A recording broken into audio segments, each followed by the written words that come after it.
So here we have the website, allis.com. Basically what this gentleman, Oleg Elinik, I believe it is, previously from the Department of Physics and Technology at Kharkov State University in the Ukraine, what he is doing here is using stereoscopic parallax to prove that the imagery that we have been handed from Apollo is fake. And this is not debatable, guys. It is what it is. And this can go into the bench in any laboratory and be replicated over and over and over. And so for those people that are stuck on science is the only thing that matters, well, this is science and it can be replicated.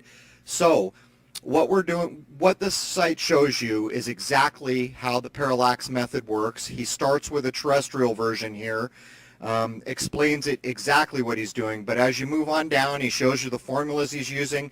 Then he gets into Apollo 15. He goes into great detail. He even points out that Apollo 15 had a new 500 millimeter lens, which provided all kinds of photographic opportunities that were not available to previous missions. He shows you who was in the Apollo crew, supposedly. Anyhow, when we come down here and start getting into it, this is the first series, and he even names the Apollo imagery that was faked and then passed off to the world as images that had been taken on the moon. Now, this is very interesting because what we see here, I think this is the one. We see that this is a GIF made on the right here showing the parallax of a couple of images, and over here is what he calls, I forget the word he's using, where is it? I'll find it in a second here. Anyhow, as he goes through, he makes conclusions. For this set of images, you can see that he is not just bagging on Apollo, he's giving them the benefit of the doubt. It is very probable that these images were taken on Earth in on a studio stage. But as we go down, the evidence mounts. There's the word. Subtraction of the two images. Sorry about that. That was an easy one to remember too. I think it's misspelled in a couple places. At any rate, when you look at what's going on here and read, let me find where he tells you. In one of these things, he's showing that the background behind the astronauts was supposedly something like 5 kilometers, when in fact it was a couple hundred yards, proving that in fact that they're on a soundstage. As you go through this, it mounts. Listen to the conclusion here. Mount Hadley moves and bows. The wrong initial assumption was probably made that this is a real lunar landscape. As this research demonstrates, this setting must be a totally artificial panorama, several tens of meters in depth with a mock Hadley in the background, moving horizontally and vertically to create an illusion of the remoteness of the perspective. This goes on and on and on. Here's the third series. The images are tagged. You can go through this with a fine-tooth comb. Here's another conclusion. These images were probably taken on Earth in a dome-shaped studio location where movable panorama backdrops were installed and even treated afterwards by further adjustment in the photographic lab. What this comes down to is people are waking up and they are sick and tired of the just global fraud that has been perpetrated on us by NASA. And I will say again, NASA's main mission is to ensure that you know nothing about space or whatever is above the blue sky we see. That's what their mission has always been, and that's what this is about. And to run that into my lunar research, as we move forward, more and more evidence is going to come up to prove that the moon that you have been told is a rock in orbit just is not. It just is not. And whether people choose to believe that or don't, it really doesn't matter. Whether I've been 100% correct in how I've described it, it doesn't matter. The truth is the truth, and whether it's recognized, defended, or lied about, the truth remains the truth. If I've made mistakes, it doesn't affect the truth one bit. Point is, this stuff is not going away. And for those of you who are continually defending a fraudulent organization that took Lord knows how many billions of dollars from American taxpayers and then perpetrated a fraud on the world that is so staggering to consider, you need to stop it. Look at this page. This is undeniable proof that the Apollo missions were frauds. So there it is. I mean, there's no other way to go at this. And at this point in time, there's no pussyfooting around anymore. It's time to call out fraud for what it is. Real smooth countdown. We passed the 50-second mark. Power transfer is complete. We're on internal power with the launch vehicle at this time. 40 seconds away from the Apollo 11 liftoff. All the second stage tanks now pressurized. 35 seconds and counting. We are still in Apollo 11. 30 seconds and counting. Astronauts report a field good. T-minus 25 seconds. 20 seconds and counting. T-minus 15 seconds. Guidance is internal. 12, 11, 10, 9. Ignition sequence start. 6, 5, 4, 3, 2, 1, 0.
Thank you again, boy. Oh, you look colorful. That's it. Even with the dirt. Here's another one of these NASA moon models. And this here is the same moon model. The only difference is that what they've done was they painted crosshairs onto a glass plate, and the glass plate has been pasted right in front of that camera. Now look at how fake this is. Now, you want to look at this, it's the same lot of trickery except split 4 ways. 1, 2, 3, 4. That's 4 ways split. Now where did the crosshairs go? Wow. Now let's see how NASA says they got these real cartoons doing these real things. Now this here is a lander. It's being dumped down there. Now it's going to be going to the moon. And this one had ice on it too, friends. Now we're back here. Now you can see the little shovel picking up all of NASA's bullshit. And now it's time to throw in a few actors to seal the deal. Yep, that shake on it there. Then they get thrown into the pressure cooker and the door will get shut. And they spin the dial. Now they're in there like Kentucky Fried Chicken, aren't they, friends? Lie detector, you just failed, NASA. Now, here's the good part. See over here, friends, it's going to turn red here in a second now, right? See that? Okay, now that's where the helium went to pressurize for the fuel. Now, no helium tank means no pressure, means no fuel coming out of those engines. Now, how are they going to explain that one away? Hey, friends, that means that you're not going anywhere. Remote control time, so you know what that means. In comes the Rover. $30 million piece of junk, if you ask me. Now, see what I mean here, friends? Look at all that money they spent for all these useless models. Now, you look at the hand of that astronaut. You see how he's sitting there dangling? His hand's dangling. Oh, where have we seen that before, I wonder, eh? Oh, that makes you scratch your head there, doesn't it, there, friends? Now, here it comes again for the second pass. That's the big one, except not as big as the one that's coming up. Oh, here he goes. Now, the third pass. The third pass, friends, is another one where you're going to see the going into the fourth. See what I mean? I just told you that now, didn't I? Now, look at his hand. Look at the way his hand's dangling again. And if you over here, this now, hey, wait a minute. Where do them crosshairs go this time? Hey, now they're squares. First you get crosshairs, now you get squares. Good God Almighty. If that's not one for the history books, I don't know what is. Look at the seats. Just nice pieces, these little lawn chairs there. In goes expat Taffy's stuffed dummy. Down goes the astronaut. There, it almost looks like Crew Ball Crewy. Well, boy, oh boy, now watch this. This is what you call metamorphosis. Just like a butterfly, eh? Wow, just like a caterpillar turns into a butterfly and flies away right onto this fake map. Now, here it is. This is a real good one. See now, here comes fold one. Hey, that's a real good origami. Now, this is there, friends, eh? Instant fold away rover. That's exactly what we all need in our backyard, isn't it, friends? Now, instant fold away rover number 2. Here comes the second tire and the fourth tire. Fold it over. And now you all know how NASA got these here rovers to the moon. Rather jokes of their friends, eh? Just like one big fold away sandwich. The best still yet to come. Oh, it certainly is, friends. Now, how many men do you think it took to get that rover on to the LEM? And how many people do you think it took to get the rover off of the LEM? Well, let's just have a look here. See now. So I count 4 people so far. So that's 4 people it took to get the rover off of the LEM. Okay, now they're trying to get the rover off of here. Now, they're really having a hell of a trouble now, don't they, dear friends, eh? Now, how can you tell me that 2 men on the surface of the moon could have got that rover off of there in big, bulky spacesuits with huge gauntlets for gloves? And I don't think that's possible. Do you there, friends? No, certainly not. It's a pile of nonsense. But if you think that's good, I want you to see how many people it takes to really get this here rover off. Now, that's 9. I count 9 people it took to get that cotton-picking rover off the side of that there LEM. Now, you have 2 astronauts that are supposed to be on the moon, right? Right. How could they have got that off? It took 9 people just to get the damn thing off, and it took 4 people to get the damn thing on. Now, on take 2 here, you see, look at this, eh? Cables! Well, gotta be the best one yet, eh, friends? Now you know where the cable attachments are. See, now she just gave it away, didn't they, friends? Whoa, now it's time to put this fantasy away where it belongs. It certainly is. Right folded up, and the other wheel's gonna get folded up and turned around and folded up again. Yep, here they go. See, there's the X2 wheels there getting all folded up for the big finale. And then, last but not least, place it in the trash box where it belongs. And then take it right down to the industrial waste dump where it'll be all recycled for the next show.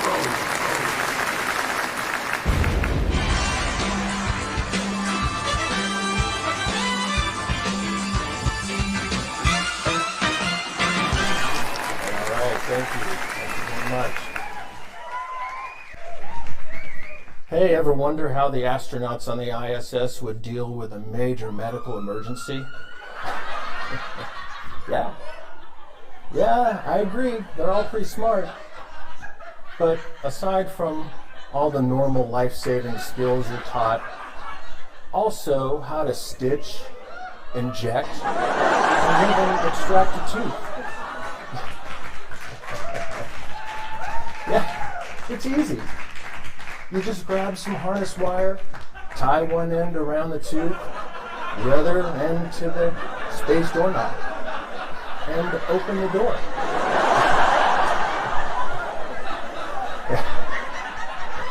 But what if you're in a critical situation and you have to get to the hospital right away? What then? There, I got the soyuz. Yeah. That's a real bumpy 3.5-hour Russian cab ride with no life support. So, all crammed in there, all those G-forces. No way, you wouldn't make it. It doesn't matter. You can't do surgery in space.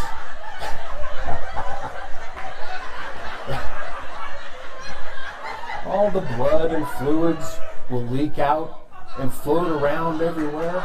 Imagine having a baby in space.